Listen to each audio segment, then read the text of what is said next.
A Room with a View by E.M. Forster. Recording by Ellis Johnson. Part 1. Chapter 1. The Bertolini. "The Signora had no business to do it," said Miss Bartlett. "No business at all. She promised us south rooms with a view close together, instead of which here are north rooms looking into a courtyard and a long way apart. Oh, Lucy!"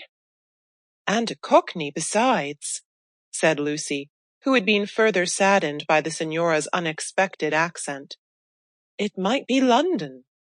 She looked at the 2 rows of English people who were sitting at the table, at the row of white bottles of water and red bottles of wine that ran between the English people, at the portraits of the late Queen and the late Poet Laureate that hung behind the English people, heavily framed, at the notice of the English Church, Reverend Cuthbert Eager, M.A., Oxon. That was the only other decoration of the wall. "Charlotte, don't you feel too that we might be in London? I can hardly believe that all kinds of other things are just outside. I suppose it is one's being so tired."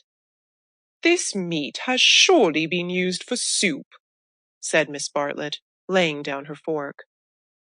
"I want so to see the Arno.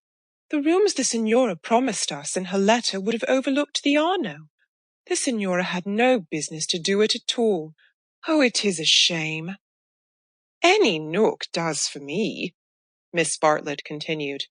"But it does seem hard that you shouldn't have a view." Lucy felt that she had been selfish. "Charlotte, you mustn't spoil me. Of course you must look over the Arno too. I meant that. The first vacant room in the front."